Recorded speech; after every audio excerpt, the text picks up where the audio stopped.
Hey everyone, I need to get this off my chest because it's been eating me alive, and I really don't know what to do anymore. I'm 34M and my wife, Christy, 32F, and I have been married for 8 years. For the longest time I thought we had a pretty solid relationship. Sure, we had our ups and downs like any couple, but nothing that made me question her loyalty or love for me. We used to frequent this local club with our friends, a place we both enjoyed. It was like our little escape from the daily grind, and I really thought those nights out kept our spark alive. It wasn't one of those rowdy spots, more of a lounge vibe with good music and a familiar crowd. Over time we built a little social circle there and it felt like our second home. That's where it all started to unravel. About a month ago we were at the club with our usual group just like any other night. It was all fun and laughter until I noticed something strange. 2 guys who I'd never seen before were lingering around, giving off a weird vibe. One of them, this tall, slim guy with a smug look, kept glancing over at us. I brushed it off at first, thinking maybe they were just new and trying to fit in. But then, things took a turn.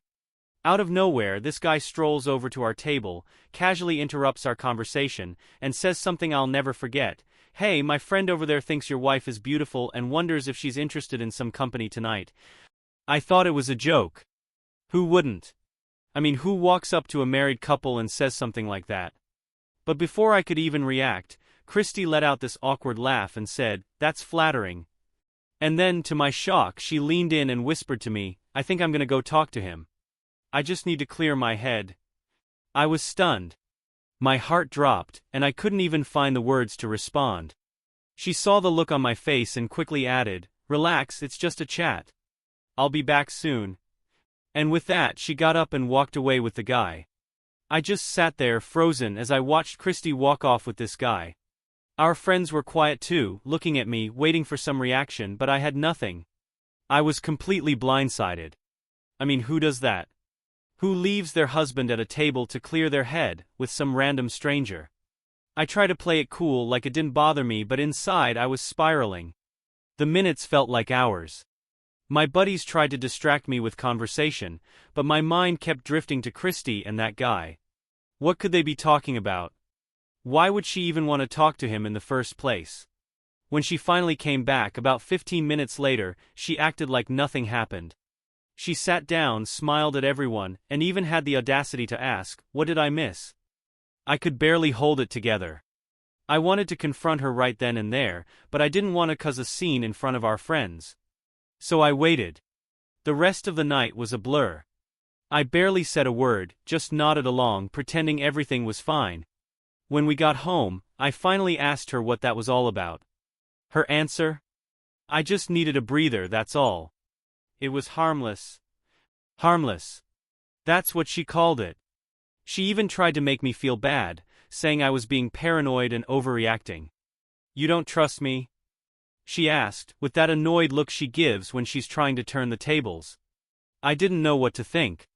She had never done anything like this before, so maybe I was overthinking it. But something in my gut told me otherwise. The next few days were weird. Christy was acting totally normal, like nothing had happened. She went about her usual routines, but I couldn't shake the feeling that something was off. It wasn't just what happened at the club, it was her attitude afterward, how she brushed it off so easily. I started paying closer attention to her behavior, and that's when I noticed the little changes. She was on her phone a lot more, and not just scrolling through social media like she used to. She was texting more, and every time I walked into the room, she'd lock the screen and put the phone face down. I didn't want to jump to conclusions, but my mind kept replaying that night.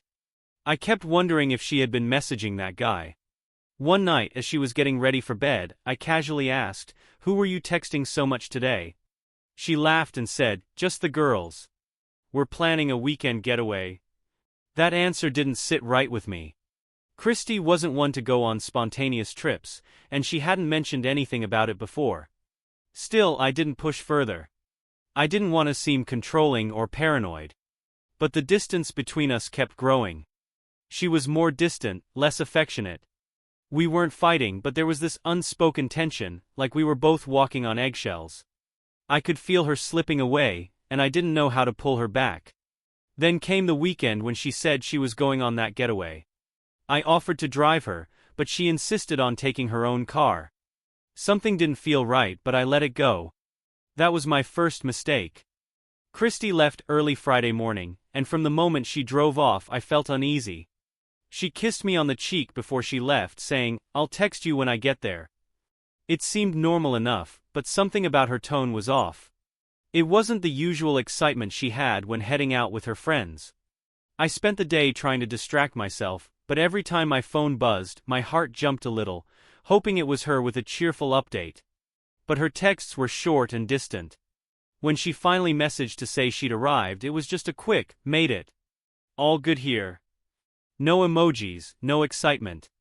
That wasn't like her at all. Christy usually flooded me with messages and photos whenever she went anywhere. She loved sharing every detail. Saturday came, and the silence from her side was deafening. I knew they were supposed to be at some cabin by the lake, and normally she'd be gushing about the view, the fun they were having, or the food they were eating. I sent her a text around noon asking how everything was going. Hours passed with no response. I tried to keep busy, but my mind wouldn't stop spinning with all the what-ifs. It wasn't until late in the afternoon that she finally replied, and it was just one word: "Good." That was it. Nothing more. I stared at my phone, waiting for her to say something else, maybe an explanation for why she hadn't been in touch, but nothing came. It was like she wanted to give me the bare minimum, just enough to keep me from asking more questions. That night I couldn't sleep. I kept thinking about that guy from the club and wondering if he had anything to do with this sudden trip. My mind wandered to all the possibilities, each one worse than the last. Was she with him? Was this whole thing a cover for something else? Sunday morning I woke up early, hoping she'd send a message before heading back. But the hours ticked by and still nothing. I sent another text, trying to sound casual: "Hey, what time do you think you'll be home?" No response. The silence felt suffocating. Finally, around 10 p.m., I heard her car pull into the driveway. My heart raced as I waited for her to come in, hoping she'd have some explanation that would put my mind at ease. But when she walked through the door, she barely looked at me. She gave me a quick, half-hearted hug and said, "I'm exhausted. I'm just gonna shower and go to bed." I watched her head upstairs, feeling like I was invisible. This wasn't like her at all. Normally, she'd come in talking a mile a minute, sharing stories about the trip, laughing about inside jokes with her friends. But tonight she was distant, detached, like she didn't want to be there. I waited on the couch, thinking she'd come back down after her shower to at least say goodnight properly. But she didn't. She stayed upstairs. I eventually went up to check on her and found her already in bed, facing away from me, pretending to be asleep. I stood there for a moment, staring at her back, feeling this overwhelming sense of betrayal. I didn't know what had happened over the weekend, but I knew one thing for sure: Christy wasn't telling me the truth. Monday morning came and Christy was up early, already getting ready for work. It felt like she was avoiding me, keeping things brief and businesslike. I tried to act normal, but the questions were building up inside me, pressing against my chest, desperate to get out. I sat down at the kitchen table with a cup of coffee, watching her move around the room. Finally, I couldn't hold it in any longer. "So, how was the trip?" I asked, trying to sound casual. She paused for a moment, then turned around with a forced smile. "It was fine. Relaxing. Just what I needed." "Who all went?" I probed, hoping to catch something in her answer. "The usual girls. You know, Lisa, Kim, and Amanda," she said quickly, avoiding my gaze. There was something rehearsed about the way she answered, like she'd been preparing for this conversation. I nodded, pretending to accept it, but my mind was racing. If it was just the usual friends, why had she been so secretive? Why no photos, no stories, no excitement? Before she left for work, I asked, "Did you guys take any pictures? You usually send me a bunch." She froze for a second, then shrugged. "I didn't really take any this time. We were too busy relaxing." Too busy relaxing to snap a single photo? That wasn't like Christy at all. She lived for capturing moments, documenting everything. Her response only fueled my suspicion. After she left, I couldn't shake the feeling that she was hiding something. I started scrolling through social media, checking her friends' pages to see if anyone had posted anything about the trip. But there was nothing, no tags, no mentions, no pictures. It was like the trip never happened. That evening, when Christy came home, she acted like everything was normal, but I couldn't play along anymore. I needed answers. I waited until after dinner and then I brought it up again. Christy, are you sure there's nothing you want to tell me about the weekend? I asked, trying to keep my tone steady. She sighed, clearly annoyed. What's with the third degree? I told you it was just a normal trip with the girls. Why are you making this a big deal? Because it doesn't feel right, I said, meeting her eyes. You've been acting different since you got back and I can't ignore it. She rolled her eyes and crossed her arms. You're being ridiculous. You're reading too much into this. There's nothing going on. But her defensiveness only made me more certain that there was. Something wasn't adding up and I was determined to find out what. That night, after Christy went to bed, I couldn't sleep. My mind was running a mile a minute, replaying every odd interaction, every vague answer she'd given. I had to know the truth. I felt guilty even thinking about it, but I decided to check her phone. She'd always been open with it before, but something told me this time would be different. I crept into the bedroom, careful not to wake her, and grabbed her phone from the nightstand. My hands were shaking as I unlocked it, hoping I wouldn't find anything, but dreading that I might. The first thing I checked was her messages. At first everything seemed normal, but then I noticed a string of deleted conversations. That was strange. Christy never deleted her messages, not even the spam ones. Next, I opened her social media apps. Nothing out of the ordinary there except one thing: she had set her Instagram to private a few days before the trip. That was odd.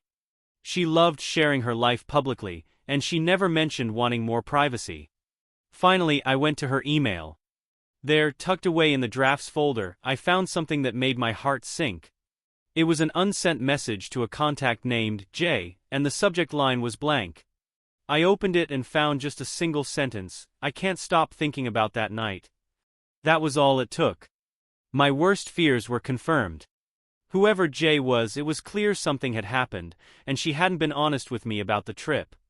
I stood there in the dark, holding her phone, feeling a wave of betrayal crash over me. I put the phone back exactly where I found it and walked out of the room. I needed air. I needed to think. But most of all, I needed to figure out what I was going to do next. The next morning, I couldn't hold back any longer. I had spent the whole night turning over the draft email in my head, the words echoing, tormenting me. I knew I had to confront Christy, no matter how much it hurt. As she sat down for breakfast, I mustered up the courage. Christy, we need to talk, I said, my voice strained but firm. She looked up, sensing the seriousness in my tone. What's going on? I saw the email, I said, watching her face closely for any reaction. The one you drafted to Jay. Her expression shifted instantly from confusion to alarm. She opened her mouth as if to speak, but then quickly closed it, struggling to find the right words. I can't stop thinking about that night. I repeated the line from the email, my heart pounding. What night are you talking about, Christy? And who is Jay? She sighed heavily, leaning back in her chair, avoiding my gaze. It's not what you think, she started, but the words felt hollow, rehearsed. Then tell me what it is, I pressed. Because from where I'm standing, it looks like you've been lying to me. She rubbed her temples, clearly trying to buy time. Jay is just a friend, someone I met through work. That email was nothing, it was a mistake. I didn't even send it. I shook my head, not buying it. A mistake? You don't write something like that to just a friend. What happened during that weekend, Christy? I need the truth. She hesitated for a long moment before finally speaking, her voice barely above a whisper. We met up while I was on the trip. It wasn't supposed to happen, but it did. Her admission hit me like a punch to the gut. I had suspected something, but hearing it confirmed was another thing entirely. Did you sleep with him? I asked, my voice cracking under the weight of the words. She looked away, unable to meet my eyes. It was a mistake, she repeated. I didn't mean for it to go that far. I wasn't thinking straight. The room fell silent, her words hanging in the air like a dark cloud. I felt like the ground had been ripped out from under me.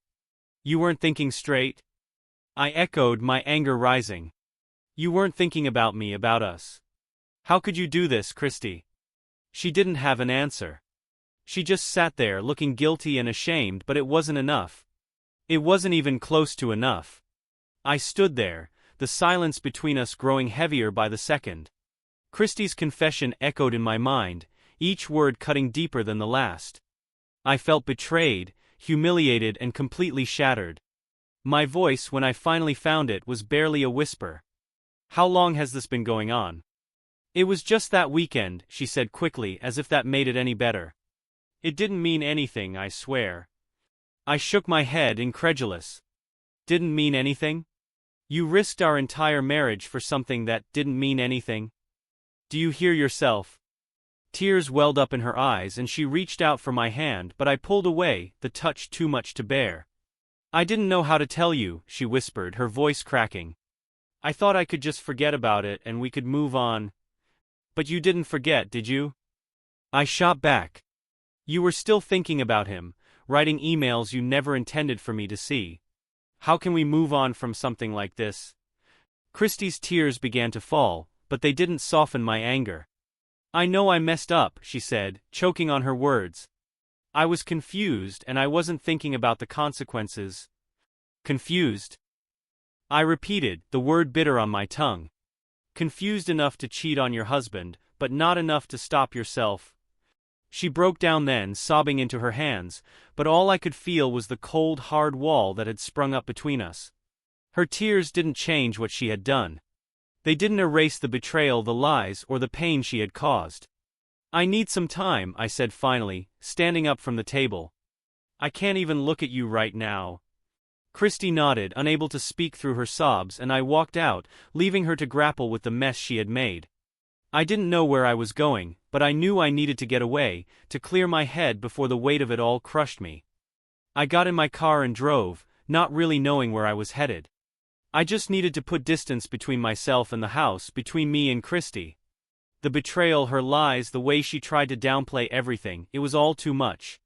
My hands gripped the steering wheel tightly as I navigated the familiar streets, my mind a whirlwind of anger, hurt, and confusion. Eventually, I found myself at the park where Christy and I used to go when we first started dating. It used to be our place, somewhere we went to escape the world and just be together. But now, it felt like a hollow reminder of what we had lost, or maybe what I had lost. I parked and sat there for a long time, staring out at the empty benches and the quiet paths. My thoughts were racing, trying to make sense of everything that had happened. How had we gotten here? How had things spiraled so far out of control? The memories of that night at the club came flooding back. The way she had left with that guy, the excuses she gave, the way she had brushed off my concerns. It all led up to this moment, the moment I realized I didn't really know the person I thought I had married. As I sat there, my phone buzzed with a message. It was Christy. I'm so sorry. Please come back so we can talk. I stared at the screen, my heart heavy with conflicting emotions. Part of me wanted to drive back and confront her again, to get more answers, to understand why she did what she did. But another part of me just wanted to disappear, to shut out the pain and pretend none of this was happening. I leaned back in my seat, closing my eyes, trying to breathe through the chaos in my mind.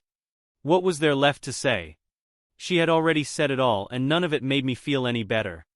I stayed at the park for what felt like hours, the weight of everything pressing down on me.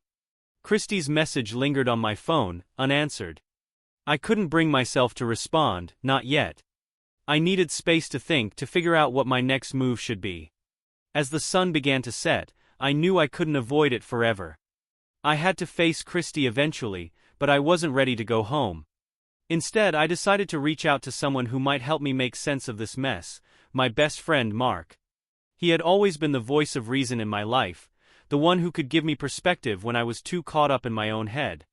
I dialed his number and he picked up on the second ring. "Hey man, what's up?" he asked, his tone casual. "Mark," I said, trying to keep my voice steady. "I need to talk to you. It's about Christy." There was a pause on the other end, then his voice softened. "What happened? You sound like you're in rough shape." I told him everything, about the guy at the club, the weekend getaway, the unsent email. Every word felt like a knife twisting in my chest, but I needed to get it out. Mark listened quietly, letting me vent until I had nothing left to say. Finally, he spoke.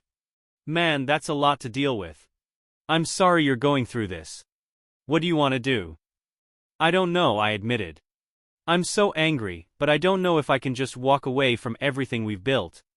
But I also don't know if I can forgive her. He sighed. You need to figure out what's best for you, but you don't have to decide everything right now. Take some time. If you want to come over, my door's open. I considered it for a moment but shook my head, even though he couldn't see me. Thanks, Mark. I think I just need to be alone tonight. All right, he said. But remember, I'm here if you need anything. Don't bottle this up. I won't, I promised, even though I wasn't sure how much of that I believed. After hanging up, I sat in the silence of the car, Mark's words echoing in my mind. I knew he was right, I didn't have to decide everything that night. But the longer I sat there, the more I felt my anger morph into something else, something darker. I needed answers, and I needed to hear them from Christy. When I finally pulled into the driveway, the house was dark except for the faint glow from the living room window. I sat there for a moment, gathering my thoughts before stepping out and heading inside. My footsteps felt heavy as I walked through the door, the weight of what was waiting for me pressing down hard.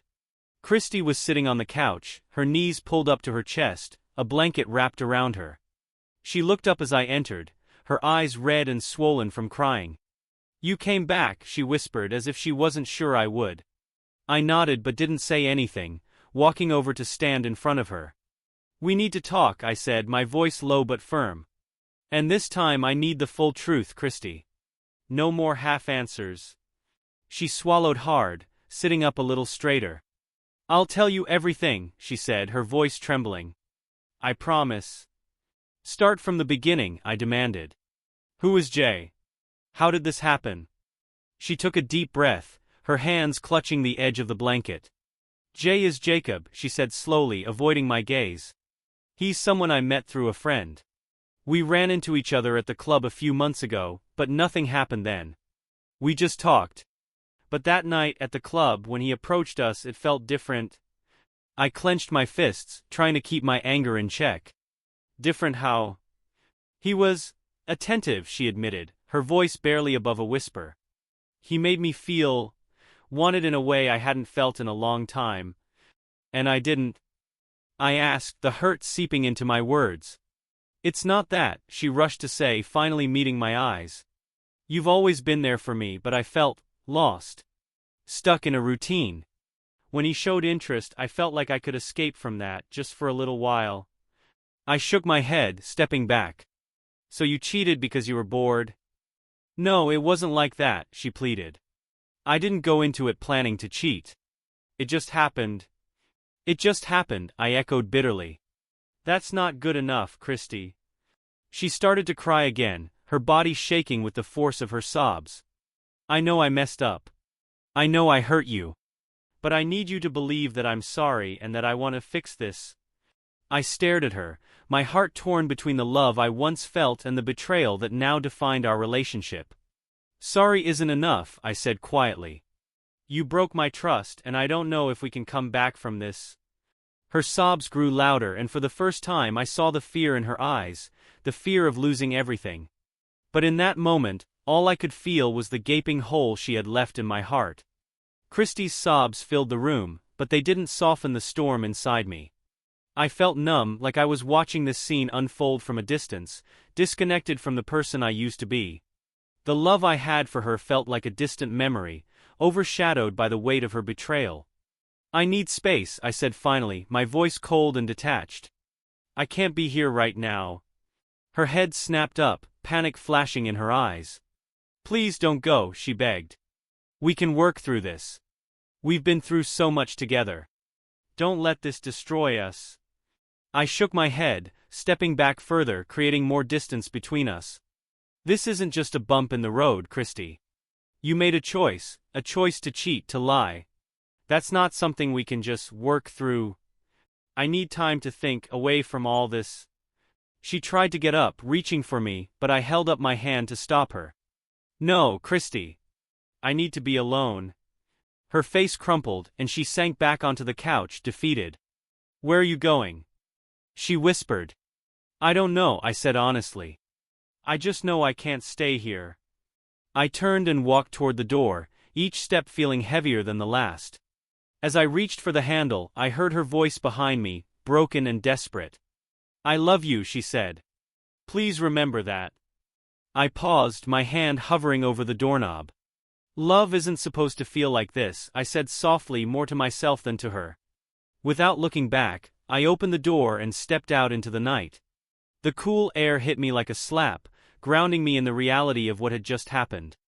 I didn't have a plan or a destination, I just knew I had to get away, to clear my head and figure out what the hell I was going to do next. I drove aimlessly for hours, the streets blurring together as my mind raced with everything that had happened. The city was quiet, the world around me seemingly oblivious to the chaos I was feeling inside. Every time I closed my eyes, I saw Christy's face, heard her words, felt the weight of her betrayal all over again. Eventually, I found myself parked in front of Mark's place. I hadn't planned on coming here, but it felt like the only place I could go. I sat in the car for a moment, debating whether to go in or just keep driving, but the need for some kind of support outweighed my desire to be alone. I knocked on the door and Mark answered quickly, his expression shifting from surprise to concern as he saw me. Hey man. Come in, he said, stepping aside to let me in. I walked in and he closed the door behind me. You look like hell, he said gently. What happened? I didn't have the energy to recount everything again, so I just said, I left.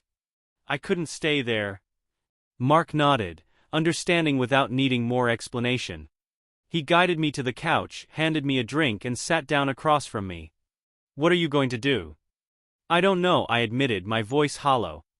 I feel like everything's fallen apart and I don't know how to put it back together. He leaned forward, his eyes filled with empathy.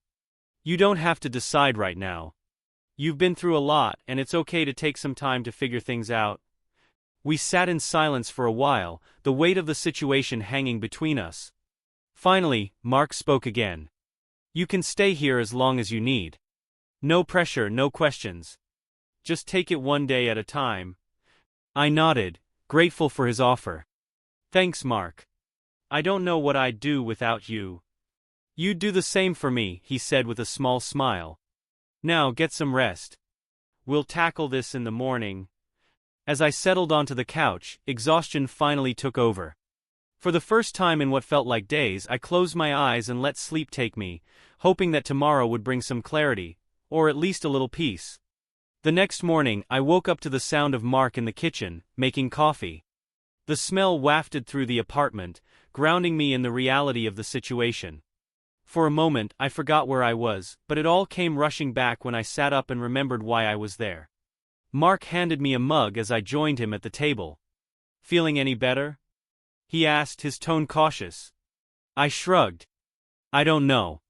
It still feels surreal. We sat in comfortable silence for a while, sipping our coffee before Mark spoke again. Listen, I didn't want to bring this up last night, but there's something you should know. I looked at him, my stomach tightening. What is it? Mark hesitated, then sighed. I saw Christy with that guy Jacob a few weeks ago. I didn't think much of it at the time, but now, it makes more sense. What do you mean? I asked, my heart sinking. They were at that cafe by the park, he explained. I was grabbing lunch and saw them through the window. They looked close. Too close for just friends. I clenched my jaw, the anger and hurt resurfacing with a vengeance. Why didn't you tell me? I didn't want to jump to conclusions, Mark said, his voice apologetic. I figured maybe they were just catching up, but now I realize I should have said something. I ran a hand through my hair, trying to process this new information. So, this wasn't just a one-time thing, I muttered, more to myself than to Mark. It's been going on longer than she admitted. Mark placed a hand on my shoulder. I'm sorry, man. I should have told you. I just didn't want to cause trouble if there wasn't any. I nodded, though the betrayal stung even more now. It's not your fault, Mark. This is on her. He gave me a reassuring squeeze. What are you going to do now? I don't know, I said, my voice hollow. But I think I'm done listening to her lies. It's time for the truth. Fueled by Mark's revelation, I knew I couldn't just sit back and let Christy continue to manipulate the situation. I needed to confront her again, armed with the knowledge that this affair with Jacob wasn't a one-time lapse in judgment. It had been ongoing. I drove back to the house, the anger and determination building with every mile. When I pulled into the driveway, I saw Christy's car and my heart pounded in my chest. I wasn't sure how this confrontation would end, but I knew it had to happen. I walked into the house and there she was, sitting at the kitchen table, her eyes red from crying. She looked up as I entered, the hope flickering in her expression when she saw me. "You came back," she said softly. "I came back for answers," I said firmly, standing across from her. "No more lies, Christy. I talked to Mark. He saw you with Jacob weeks ago. This wasn't just about that weekend, was it?" Her face paled and she dropped her gaze to the floor. "I'm sorry," she whispered. "I didn't know how to tell you. I was afraid." "Afraid of what?" "That I'd find out you've been seeing him behind my back for longer than you admitted? That you've been lying to me every step of the way." My voice rose with each word, the anger I'd been holding back finally breaking free. "Yes," she admitted, tears streaming down her face. "I was afraid you'd leave me if you knew the truth." I shook my head, feeling a mix of anger and sadness. "You didn't just lie, Christy. You destroyed the trust between us. I don't even know who you are anymore." She reached out, desperation in her eyes. "I'm still the same person who loves you, who wants to make things right." I took a step back, avoiding her touch. "You say that, but love doesn't look like this. It doesn't feel like this." We stood in silence, the weight of her betrayal hanging between us like a suffocating cloud. Finally I spoke, my voice steadier than I felt. "I need time to figure out if I can even consider forgiving you. But right now I can't stay here." Her sobs grew louder, but I had made my decision. I turned and walked out, leaving her with the consequences of her actions. As I drove away, the weight on my chest eased just slightly. I didn't know what the future held, but I knew that staying in a house filled with lies wasn't an option. It was time to find out who I was without Christy, and whether I could rebuild from the ashes of our broken marriage.